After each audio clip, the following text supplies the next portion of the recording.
Hey loves, this is Bobby and I'm here with another video.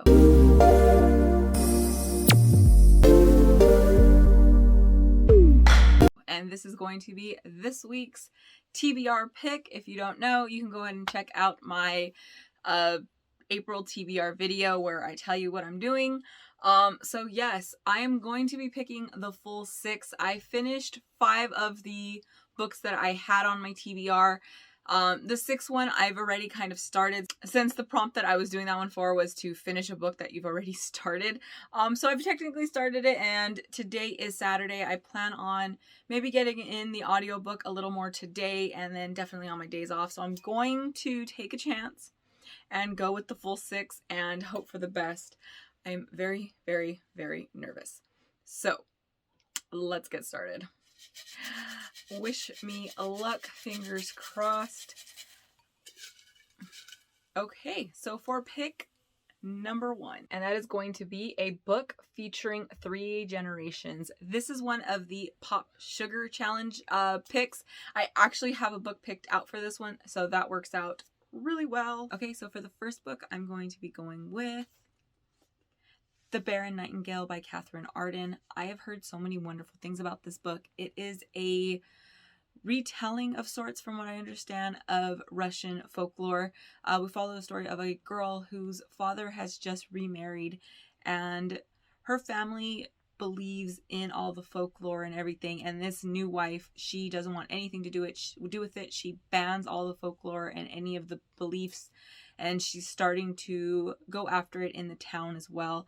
It sounds wonderful, but like I said, I've heard so many good things about this. I actually didn't know it featured multiple generations. This is for the Pop Sugar Challenge, and it was on their list, so I am taking it that there are 3 generations in here.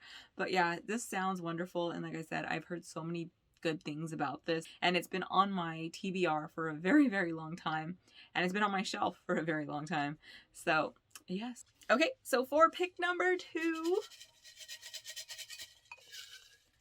it's going to be a true story or based on a true story.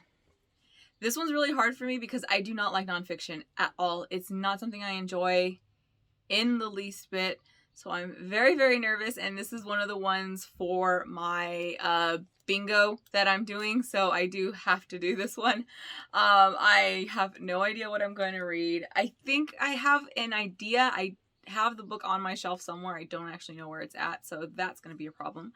But yes, I do not like nonfiction, so this is definitely out of my comfort zone.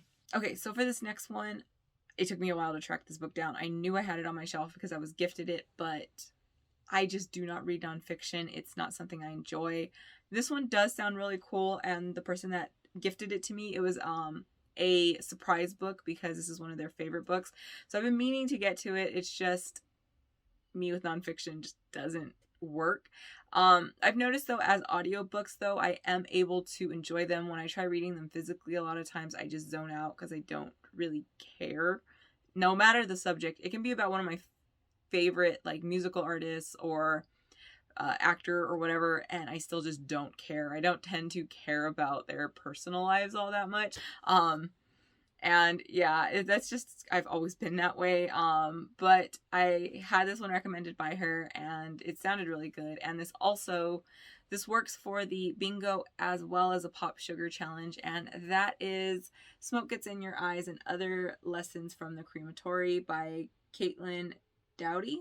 She is a mortician, I believe, and she has, she's like a blogger, I think, or a vlogger. She talks about her experiences and stuff working in the death industry or whatever you want to call it. And this is her story. For the Pop Sugar, it was to read a book by a blogger, some kind of online personality she is. And then for nonfiction, this is kind of how she got into working in this industry and everything. So I'm excited. I've heard a lot of really good things about this, and it's got really good reviews. So I'm very hopeful. Death is not something I've ever been afraid of, even as a kid. It never like freaked me out or anything like that. So I'm really curious. And if there was a very short period of time there where I actually thought I would like to be a mortician, I don't even know if that's like the correct term, but it was something that always fascinated me. But then I realized the amount of work that goes into it and like how much like science and stuff that needs to go into it. And yeah, that didn't work out for me, but it's something I've always found fascinating. So I'm actually really, really looking forward to this. I'm hoping, I am going to go with the audiobook. I'm going to try starting it physically and see how it catches my attention, but I have never successfully read a nonfiction book. I've found graphic novels and stuff that I've been able to read, but an actual like novel, it's never worked out right for me. So if I'm able to read it physically, I will read it physically. If I start struggling with it and paying attention, then I will switch over to the audiobook and see how that goes. And I am hoping that I'm able to focus on it. So wish me luck. Okay, pick number 3. Oh, let's see what it is. It's going to be less than 300 pages. That works out. That's a nice short book. This one though is, I believe, for my bingo board, and it cannot be a graphic novel, which really freaking sucks. I hate, that is like one of my biggest pet peeves. One of my biggest pet peeves is like when readathons and stuff do not include graphic novels as an option. I feel it's really crappy to do, but yeah, I know a lot of people do it, but yeah, so 300, that is really easy. I could get a Pop Sugar one out of this one though, because I know there's a Pop Sugar prompt that is the shortest book on your TBR, and I could go with that, but I think it might be a graphic novel, and that kind of sucks. So we'll have to see on this one. Okay, so for this prompt, oh my goodness, this was hard. Holy crap. I own a lot of short books. I've gotten really into short stories lately. I've either read them, and I'm not, and since this is supposed to be like a spring cleaning type of thing, I don't want to do a reread. And all my other short books are all graphic novels, and since this prompt is for the bingo card, you cannot read any graphic novels. So yeah, I got lucky though with this one. I got gifted this one, and I've seen it pop up a lot, and I've had a lot of interest in it. So I'm really glad I finally get to it. And that is Night of the Mannequin by Stephen Graham Jones. I read Mongrels last month, and I wasn't a fan of the story, but I liked the writing. So I definitely wanted to give the author another try to see if maybe Mongrels just didn't work out because of the way it was told. It's very, very character driven. There wasn't much plot. It was kind of all over the place, and that's not something I enjoy all that much. So I am really looking forward to this one. I'm hoping this is kind of like a B horror type of movie, like a book. I love B horror movies, so I'm kind of hoping it's cheesy, a little creepy, kind of all over the place. I hope it's just fun is what I'm hoping for. So yay. And it's less than 150 pages, I believe. Yeah, it's under 150 pages, so it definitely works. I actually didn't check though to see if there is a like minimum limit, like if we're not allowed to read anything that short. I probably should have checked that out, but I'm going with it. Okay, so for pick number 4, oh, let's see what it is. It is going to be an author you own multiple books by. If you don't know, I like to buy like entire series at a time, so that actually leaves me really, really open for a book. So I'm excited for this one. This one is not on either the bingo or the Pop Sugar. This was one of my extra prompts. I think I could get in a Pop Sugar challenge as well as one on this if I can find a book. So that could work out really, really well for me. And like I said, I own multiple books by the same author. Maybe I started a series and never finished it. Or maybe I liked the name of a series and I bought it. Or maybe I just liked the cover and I bought it. And it's been sitting on my shelf. So this is a good one. I like that prompt. Okay, so this one, I am so glad that I bought this entire series at once because like I said, I own a lot of full series and a lot of books by authors if I just like them. I went through these a couple times. I had it narrowed down, and then I am dying to get to this book because last month I read the first book in this series and it blew my mind, and I've been dying to try and get to this one. I almost said screw my TBR last month and just finish this whole series, and I didn't. I held off. But this was like the perfect prompt for this. I did own the rest of the series, so technically I own 3 books by this author, and I'm going for it because I can't wait. And that is going to be The Obelisk Gate by N.K. Jemisin. This is the second book in the Broken Earth trilogy. I am so excited for this. The 5th season blew my freaking mind. I loved everything about that book from beginning to end. It was amazing to me. Like, I can't even tell you exactly why I liked it so much. I just enjoyed it. It was one of those books from the moment I started it, I was like, okay, this is great. And then to the moment it ended, I was like, holy crap, this was amazing.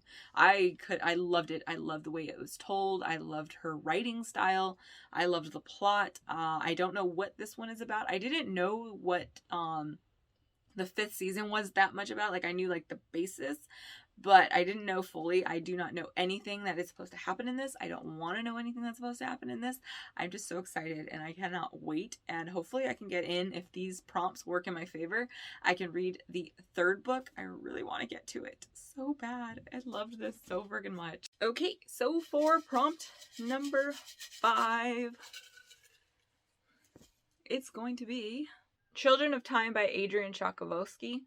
Okay, so since we know what this book is already, Children of Time, I threw this into my prompt jar as a title prompt because I really want to get to this. I love sci-fi. It's one of my favorite genres of movies, but I never read the books that often. I don't know why. I have no idea why I don't get more into sci-fi because they are literally one of my favorite genres besides like horror. And I am very excited to get into this. I've had it highly recommended quite a few times. I've seen it talked about a lot in my book groups that I'm in. And the only thing, though, I know is that nobody seems to like the 2nd book. So I'm a little nervous about that. But they say the 1st book is amazing. And as someone who doesn't tend to finish series or read them in a timely manner anyway, it's not bothering me that much. I do want to read this one. We are following the story is that Earth is basically unlivable anymore. And it's dying out. People find a map that leads them to another planet that is already terraformed for us. We're able to live there, and they abandon Earth and go there. When they get there, though, it's not what they expected. It's no longer unoccupied, and it's coming down to a kind of who's going to get the planet type of thing. Sounds really cool. Definitely something I would like. Coming in at about 600 pages, I believe. I think it's just under 600 pages or just over 600 pages.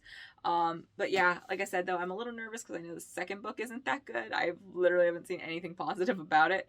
But this one has been talked about a lot. So I'm very interested in it. And I love anything to do with like kind of aliens or anything. So yes, I'm excited. Okay, so for pick number 6, I'm very nervous because I still have other chunky boys in here. And I am nervous because I do have those draw twos in here. And it's going to be Prettiest Cover on Your TBR. I like this one, though it's going to be a very hard pick because this is another one, if you don't know, I'm a total cover buyer. I love pretty books. Do they always work out for me? No, they do not. But I love beautiful covers, so this one is going to take a little bit of thought on my part because I don't know what would be the prettiest. Like, I honestly cannot say. I could pick any number of book on my shelf because I think they're very beautiful. I do have one that I'm thinking about, but I'm not 100% sure if I'm going to go with it. I believe this is a bingo board one, or it might be a Pop Sugar. I can't remember which one this is. I will have to look that up. But yeah, there we go. Okay, so this was hard. Fully honest, this was hard. I have so many books on my shelf that are just beautiful. I love beautiful covers. I tend to cover buy a lot. Even if I don't know what a book is about, I tend to cover buy. I've been wanting to read this for about a year now, or maybe longer than that when I first saw it. I bought the entire series. I did not know what it was about. Not even a single clue what this is about. Like, the title, I guess, kind of gave me a hint, but I didn't know. And that is The Bone Witch by Rim Chipeko. I love these covers. Every single cover is absolutely gorgeous. I love the gold, like, filigree going on, the skull, everything, the name of it, The Bone Witch. I found this whole series just absolutely beautiful, the covers. Didn't know what it was about. The Bone Witch, figured it was about a witch that maybe raised the dead. This does have to do with necromancy. There is a young girl who, she is the first in her long line that is a necromancer. The rest of her family are witches, but they're, I guess, a different kind. She's a necromancer, and those are feared. They're frowned down upon. So she has to, I guess, leave her family and find some way of controlling this. And then I believe she brings her brother back to life. Like I said, I don't really know what this is about. I bought this for the cover because it was absolutely gorgeous. And then my friend Emma read it and they said it was amazing. They were like, you have to read this. You'll love it. And I'm like, okay, I have it on my shelf. I need to finally get to it. I'm finally getting to it. I have the rest of the series. Like I said, total cover buy. Didn't have a clue what it was about. So yes, I'm very, very excited for this one. I cannot wait to finally read it. I've been staring at it for a while now. It's always like right here in my videos. The other two are right there as well. So I am hoping I love this. I'm going in just expecting awesomeness is what I hope, because necromancy, hell yeah. I cannot wait. I am so excited for this damn book. Okay, so there we go. That was this week's TBR. It was pretty nice to me, I gotta say. I'm really excited for this. These are some great books. I cannot wait to read them, and let's see what happens next week. I will see you next Sunday. If you like this, thumbs up. Don't forget to subscribe, and I will drop all those social media links down below. Take care and happy reading. Bye.